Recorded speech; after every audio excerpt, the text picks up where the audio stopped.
सच सुनने से न जाने क्यों कतराते हैं लोग, तारीफ चाहे झूठी ही हो सुनकर मुस्कुराते हैं लोग। हेलो फ्रेंड्स, मैं आपका अपना राहुल सर स्वागत करता हूं अपने इस YouTube channel science by Rahul sir PCB में। आज हम इस वीडियो में खनिज और अयस्क के बारे में बात करेंगे, क्योंकि इससे बोर्ड के एग्जाम में अधिकतर प्रश्न पूछे जाते हैं, जिसमें से एक प्रश्न काफी फेमस है, खनिज और अयस्क में क्या अंतर है। तो आज हम एक एक करके पहले खनिज जानेंगे, उसकी विशेषताओं को जानेंगे, फिर उसके बाद से अयस्क जानेंगे, उसकी विशेषताओं को जानेंगे, और उसके बाद खनिज और अयस्क में अंतर को जानेंगे। क्योंकि ये ऐसा टॉपिक है जिससे हर साल प्रश्न पूछे जाते हैं, तो इसलिए आज हम इस वीडियो में इससे रिलेटेड जितने भी प्रश्न पूछे जाएंगे वो सबकी हम चर्चा करेंगे। तो सबसे पहले अगर हम बात करें खनिज की, तो खनिज का परिभाषा कैसे देंगे, मिनरल्स का डिफिनीशन कैसे देंगे। पृथ्वी की परत में प्राकृतिक रूप से विद्यमान वह ठोस पदार्थ जिसमें प्रचुर मात्रा में धातु उपस्थित हो उसे खनिज कहते हैं। जैसे लोहा, कोयला, जिंक, अब्रक, ये सब क्या हो जाएंगे, खनिज हो जाएंगे। कैसे लिखेंगे, पृथ्वी की परत में प्राकृतिक रूप से विद्यमान वह ठोस पदार्थ जिसमें प्रचुर मात्रा में धातु मौजूद हो वह खनिज कहलाता है। जैसे लोहा, कोयला, जस्ता, अब्रक इत्यादि। इसका अर्थ यह हुआ पृथ्वी की परत में, किसकी परत में, पृथ्वी की परत में। तो पृथ्वी की परत में प्राकृतिक रूप से, माने पृथ्वी का जो परत है, पृथ्वी का जो लेयर है, उस लेयर में प्राकृतिक रूप से उपस्थित। प्राकृतिक रूप का मतलब होता है अपने से निर्मित, उसको हम लोग नीचे नहीं रखे हैं, वो अपने से स्वतः बना हुआ है, ईश्वर के द्वारा बना है, गॉड के द्वारा बना है। तो पृथ्वी की परत में मौजूद वह प्राकृतिक पदार्थ, क्योंकि नीचे से जो भी चीज निकालेंगे खदानों से खोद के, वो कैसा रहेगा, ठोस पदार्थ होगा। तो पृथ्वी की परत में प्राकृतिक रूप से विद्यमान वह ठोस पदार्थ जिसमें प्रचुर मात्रा में धातु मौजूद हो, जिसमें क्या मौजूद हो, धातु, प्रचुर मात्रा में धातु मौजूद हो, तो उसी को हम लोग क्या कहेंगे, खनिज कहेंगे, और इंग्लिश में क्या कहेंगे, मिनरल्स कहेंगे। एग्जाम्पल कैसे देंगे, लोहा, कोयला, जस्ता, अब्रक इत्यादि। तो ये सब क्या है, खनिज है, खनिज पदार्थ है। नीचे से इसको खोद के आतम निकाला जाता है। जैसा अगर हमको लोहा का कुर्सी बनाना है तो नीचे कुर्सी बना के थोड़ी रखा गया है, नीचे से उसके खनिज को खोद के निकालेंगे, लोहा के खदान से निकालेंगे, फिर उसको निष्कर्षित करेंगे, उसको सफाई करेंगे, उसके बाद से उसको कुर्सी बनाना हो तो कुर्सी बनाएंगे, टेबल बनाना हो टेबल बनाएंगे। लेकिन पहले इसको खदानों से खोद के निकालेंगे, तो इसी चीज को हम लोग क्या कहते हैं, खनिज कहते हैं। अब हम लोग समझेंगे अयस्क क्या होते हैं। तो अयस्क का परिभाषा कैसे देंगे, और का डिफिनीशन कैसे देंगे। वैसे खनिज जिनसे कम खर्च में आसानी से धातु प्राप्त की जा सके वह अयस्क कहलाता है। जैसे अगर हम एल्युमिनियम के अयस्क की बात करें तो बॉक्साइट, कोरंडम और क्रायोलाइट। अगर हम लोहा के अयस्क की बात करें तो हेमेटाइट, मैग्नेटाइट। अगर हम जिंक के अयस्क की बात करें तो जिंक ब्लेड, जिंकाइट और कैलेमाइन, ये क्या हो जाएंगे, अयस्क के उदाहरण हो जाएंगे। कैसे लिखेंगे, वैसे खनिज जिनसे कम खर्च में आसानी से धातु प्राप्त की जा सके वह अयस्क कहलाता है। एग्जाम्पल क्या देंगे, एल्युमिनियम। अगर हम एल्युमिनियम की बात करें तो इसका मुख्य अयस्क बॉक्साइट, कोरंडम और क्रायोलाइट। अगर हम लोहा की बात करें तो हेमेटाइट और मैग्नेटाइट। अगर हम जिंक की बात करें तो जिंक ब्लेड, जिंकाइट और कैलेमाइन। ये सब क्या हो जाएंगे, अयस्क के उदाहरण हो जाएंगे। तो इसका अर्थ ये हुआ कि वैसे खनिज जिनसे कम खर्च में, इसमें खर्च ज्यादा नहीं लगेगा, कम खर्च में आसानी से, माने कुछ थोड़ा बहुत प्रक्रिया करना पड़ेगा, थोड़ा बहुत प्रोसेस उसका होता है, उसको किया जाएगा, तो आसानी से बहुत कम खर्च में धातु प्राप्त की जा सके, इसी चीज को हम लोग क्या कहेंगे, अयस्क कहेंगे। और इंग्लिश में क्या कहेंगे, ओर कहेंगे। एग्जाम्पल आपको बता ही दिए, एल्युमिनियम के मुख्य अयस्क क्या होते हैं, बॉक्साइट, कोरंडम और क्रायोलाइट। लोहा के मुख्य अयस्क क्या होते हैं, हेमेटाइट और मैग्नेटाइट। जिंक के मुख्य अयस्क क्या होते हैं, जिंक ब्लेड, जिंकाइट और कैलेमाइन। अलग अलग धातुओं के अयस्क अलग अलग होते हैं जिनसे वह धातु प्राप्त किया जाता है। यहाँ नोट में लिखेंगे, सभी अयस्क खनिज होते हैं लेकिन सभी खनिज अयस्क नहीं। इसका अर्थ यह हुआ कि जितने भी अयस्क हैं वो सब के सब खनिज होते हैं। जितने भी अयस्क हैं वो सब क्या होते हैं, खनिज होते हैं। क्यों होते हैं, क्योंकि जितने भी अयस्क हैं उनको खनिज से ही प्राप्त किया जाता है। जितने भी अयस्क हैं उसको खनिज से ही प्राप्त किया जाता है, इसलिए यहाँ पे नोट में क्या लिखा गया है, सभी अयस्क खनिज होते हैं, लेकिन सभी खनिज अयस्क नहीं होते। जितने भी खनिज हैं वो सब के सब अयस्क नहीं होंगे। क्यों नहीं होंगे, उदाहरण समझिए।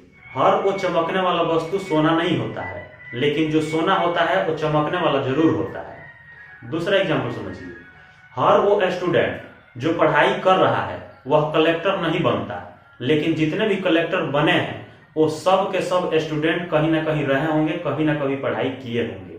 वही चीज यहाँ अप्लाई कीजिए।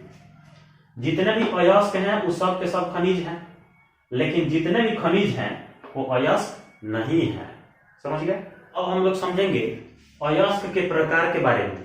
अयस्क कितने प्रकार के होते हैं, उनके नाम क्या क्या हैं, उनके उदाहरण कौन कौन से हैं, उसके एग्जाम्पल्स कौन कौन से हैं। अयस्क मुख्य रूप से 4 प्रकार के होते हैं और उन चारों प्रकारों को हम इस डायग्राम के माध्यम से समझेंगे, क्योंकि डायग्राम से समझने का फायदा यह है कि इससे समय की बचत होती है, जगह की बचत होती है और आसानी से समझ में भी आ जाता है। तो यहाँ पे हम इस डायग्राम के माध्यम से समझेंगे कि अयस्क के 4 प्रकार कौन कौन से हैं, उसके एग्जाम्पल कौन कौन से हैं, उसके रासायनिक नाम कौन कौन से हैं। तो आप चाहें तो इसका स्क्रीनशॉट लेकर रख सकते हैं ताकि आपको समझने में आसानी हो। तो अयस्क का सबसे पहला प्रकार क्या है, ऑक्साइड अयस्क। दूसरा क्या है, सल्फाइड अयस्क। तीसरा क्या है, कार्बोनेट अयस्क। चौथा क्या है, हैलाइड अयस्क। तो अब हम इसके एग्जाम्पल को समझेंगे कि आखिर हैलाइड में किसको रखा गया है, कार्बोनेट में किसको रखा गया है, ऑक्साइड में किसको रखा गया है। तो एक एक करके हम सबके बारे में समझेंगे। सबसे पहले है ऑक्साइड अयस्क। ऑक्साइड का मतलब होता है कि जिसमें ऑक्सीजन की उपस्थिति हो, जिसमें ऑक्सीजन मौजूद हो, उसी को ऑक्साइड कहेंगे। अ से ऑक्सीजन और अ से ऑक्साइड, दोनों एक दूसरे से मिलता जुलता है। तो यहाँ उदाहरण आपको बताया गया है कि हेमेटाइट। तो हेमेटाइट किसका अयस्क है, आपको अभी कुछ देर पहले बताए थे कि हेमेटाइट और मैग्नेटाइट लोहा का अयस्क है। हेमेटाइट किसका अयस्क है, लोहा का अयस्क है, जिसका सूत्र क्या होता है, Fe2O3। हेमेटाइट का सूत्र क्या होता है, Fe2O3, और इसका रासायनिक नाम क्या होता है, फेरिक ऑक्साइड। क्या नाम होता है, फेरिक ऑक्साइड। तो देखिए यहाँ पे ऑक्साइड लगा हुआ है, Fe का मतलब फेरिक, O3 का मतलब ऑक्साइड।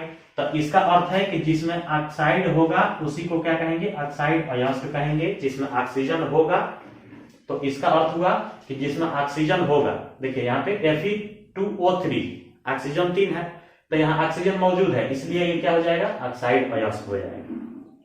दूसरा क्या है, सल्फाइड अयस्क। सल्फाइड का मतलब होता है जिसमें सल्फर मौजूद हो। जिस तरह से ऑक्साइड में क्या मौजूद था, ऑक्सीजन मौजूद था, ठीक वैसे ही जिसमें सल्फर मौजूद होगा उसको सल्फाइड अयस्क कहेंगे। उदाहरण समझिए, जिंक ब्लेड। अभी आपको कुछ देर पहले बताए थे कि जिंक का मुख्य अयस्क जिंक ब्लेड, जिंकाइट और कैलेमाइन 3 होते हैं। उसमें से ये कौन सा है, जिंक ब्लेड। सूत्र क्या होता है, ZnS। देखिए इसमें क्या मौजूद है, S मौजूद है, तो जिसमें S रहेगा वो क्या कहलाएगा, सल्फाइड अयस्क कहलाएगा। इसका रासायनिक नाम क्या होता है, जिंक सल्फाइड।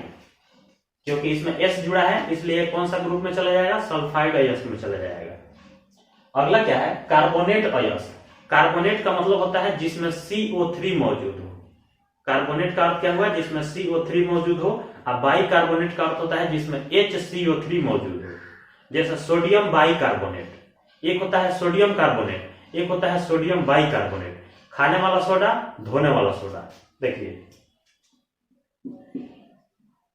Na2CO3, इसको पढ़ेंगे सोडियम कार्बोनेट। और एक होता है NaHCO3, NaHCO3, तो इसको क्या पढ़ेंगे, सोडियम बाई कार्बोनेट। तो यहाँ पे क्या पढ़ना है हम लोग को, कार्बोनेट पढ़ना है, क्योंकि यहाँ पे क्या जुड़ा है, CO3 जुड़ा है, तो इसलिए कौन सा अयस्क होगा, कार्बोनेट अयस्क होगा। जैसे चूना पत्थर, चूना पत्थर का सूत्र होता है CaCO3। चूना पत्थर कहिए चाहे संगमरमर कहिए, दोनों एक ही बात है। दोनों का सूत्र क्या होता है, CaCO3 होता है, और इसका रासायनिक नाम होता है कैल्शियम कार्बोनेट। देखिए यहाँ पे कार्बोनेट जुड़ा है, कार्बोनेट यहाँ जुड़ा है, और यहाँ CO3 जुड़ा है। तो CO3 जिसमें रहेगा उसको क्या पढ़ेंगे, कार्बोनेट पढ़ेंगे, और ये कार्बोनेट अयस्क कहलाएगा। तो यहाँ पे कैल्शियम के साथ कार्बोनेट जुड़ा है इसलिए इसको क्या पढ़ेंगे, कैल्शियम कार्बोनेट पढ़ेंगे, यहाँ पे सोडियम जुड़ा है इसलिए इसको सोडियम कार्बोनेट पढ़ेंगे। अगला क्या है, हाइलाइड अयस्क। तो हाइलाइड अयस्क में क्या होगा, रॉक साल्ट। रॉक साल्ट का मतलब चट्टान, असाल्ट माने नमक। तो चट्टानों से जो नमक प्राप्त होते हैं, जैसे काला नमक आप लोग खाए होंगे, चट्टानों से प्राप्त किया जाता है। तो उसका सूत्र क्या होता है, NaCl। NaCl का रासायनिक नाम सोडियम क्लोराइड। तो इसमें हाइड्रोजन ग्रुप के जितने भी सदस्य होंगे, जैसे क्लोरीन, आयोडीन, ब्रोमीन, इस सब के जो भी कैटेगरी के जुड़े होंगे तो उसको क्या कहेंगे, हाइलाइड बोलेंगे। और यहाँ पे क्या बोलेंगे, हाइलाइड अयस्क बोलेंगे। जैसे रॉक साल्ट का सूत्र होता है NaCl, इसमें क्लोरीन जुड़ा है तो ये किस कैटेगरी का है, हाइड्रोजन ग्रुप का है, इसलिए हाइलाइड अयस्क हो जाएगा। इसका रासायनिक नाम क्या हो जाएगा, सोडियम क्लोराइड हो जाएगा। तो ये 4 प्रकार होते हैं किसके, अयस्क के। तो क्वेश्चन आपसे पूछा जाएगा कि अयस्क कितने प्रकार के होते हैं, तो आंसर आपको क्या देना है कि अयस्क 4 प्रकार के होते हैं। पहला होता है ऑक्साइड अयस्क, दूसरा सल्फाइड अयस्क, तीसरा कार्बोनेट अयस्क और चौथा हैलाइड अयस्क। अब हम लोग समझेंगे खनिज और अयस्क में क्या अंतर है, क्योंकि बोर्ड के एग्जाम के लिए ये क्वेश्चन बहुत ही महत्वपूर्ण है, ये हमेशा से पूछता आया है। तो इसलिए हम लोग सबसे पहले जानेंगे कि खनिज और अयस्क में क्या अंतर है। तो खनिज और अयस्क में जो भी अंतर है उसको हम इस डायग्राम के माध्यम से समझेंगे, क्योंकि डायग्राम के माध्यम से समझने का फायदा ये होता है कि इससे समय की बचत होती है, जगह की बचत होती है और आसानी से समझ में भी आ जाता है। तो आप चाहे तो इसका स्क्रीनशॉट लेकर रख सकते हैं ताकि आपको समझने में आसानी हो, पढ़ने में आसानी हो। सबसे पहले अगर हम बात करें तो एक तरफ हम लिखे हैं खनिज और दूसरे तरफ लिखे हैं अयस्क। तो इस तरफ जो भी विशेषताएं आपको देखने को मिलेंगी वो सब के सब खनिज होंगे और इस तरफ जो भी विशेषताएं आपको देखने को मिलेंगी वो सब के सब अयस्क होंगे। तो अगर हम पहले अंतर की बात करें तो पृथ्वी की परत में प्राकृतिक रूप से विद्यमान तत्वों या यौगिकों को खनिज कहते हैं। ये चीज आपको डिफिनीशन में भी बताया गया है कि पृथ्वी का जो परत है उसमें मौजूद, प्राकृतिक रूप से मौजूद वह ठोस पदार्थ जिससे धातु प्राप्त की जा सके उसी को हम लोग खनिज कहते हैं। वही चीज यहां भी लिखा है। अयस्क क्या है कि जिन खनिजों से कम खर्च में आसानी से धातु प्राप्त की जा सके वह अयस्क कहलाता है। यह भी अयस्क का डिफिनीशन है। तो पहला अंतर में हम लोग लिख सकते हैं, जो खनिज का डिफिनीशन है उसको लिख सकते हैं, जो अयस्क का डिफिनीशन है उसको लिख सकते हैं। यह हो गया पहला अंतर। दूसरा अंतर क्या है, इसमें अशुद्धियां अधिक होती है। जितने भी खनिज होते हैं इसमें अशुद्धियां क्या होती हैं, ज्यादा होती हैं। जब धातुओं का निष्कर्षण किया जाता है, धातुओं को साफ करके अलग किया जाता है, कचड़ों को अलग किया जाता है, तो उस समय जो भी अशुद्धियां होती हैं वो उसमें बाधा डालती हैं। तो इसलिए यहाँ पे क्या होगा, इसमें अशुद्धियां अधिक होती है और इसके उल्टा क्या हो जाएगा, इसमें अशुद्धियां बहुत कम होती है। कम मतलब 9 के बराबर।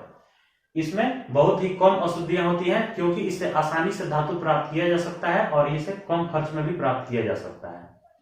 तीसरा अंतर है, इसे खदानों से प्राप्त की जाती है। जितने भी खनिज हैं उसको जमीन खोद के, उसका जो भी खदान है उस खदान से प्राप्त किया जाता है, जमीन को खोद के। इसे खनिजों से प्राप्त किया जाता है। इसको हम लोग कहां से प्राप्त करेंगे, खदानों से प्राप्त करेंगे। और इसको कहां से प्राप्त करेंगे, खनिजों से प्राप्त करेंगे। माने जो नीचे से खोद के निकाला जाएगा उसी में से इसको प्राप्त कर लिया जाएगा। अगला अंतर है, सभी खनिजों से धातु का निष्कर्षण नहीं किया जा सकता है। माने नीचे से जितने भी खनिज हम लोग निकालेंगे खोद के खदानों से, उन सब से धातु का निष्कर्षण करना संभव नहीं है। सब खनिज से धातु का निष्कर्षण नहीं हो सकता है। कुछ कुछ ऐसे हैं जिनसे हो सकता है, कुछ ऐसे हैं जिनसे नहीं हो सकता है। इसलिए यहाँ पे क्या बताया गया है, सभी खनिजों से धातु का निष्कर्षण नहीं किया जा सकता है, लेकिन सभी अयस्कों से धातु का निष्कर्षण किया जा सकता है। जितने भी अयस्क हैं उन सब से धातु का निष्कर्षण करना संभव है, उससे निष्कर्षण किया जा सकता है। आसानी से कम खर्च में धातु प्राप्त किया जा सकता है। किससे, अयस्क से। अगला है, सभी खनिज अयस्क नहीं होते हैं, सभी अयस्क खनिज होते हैं। सभी खनिज अयस्क नहीं होते हैं माने नीचे से जितने भी खनिज निकालेंगे उस सब के सब अयस्क नहीं होंगे, लेकिन जितने भी अयस्क होंगे उस सब के सब क्या होंगे, खनिज होंगे। तो ये 5 अंतर है।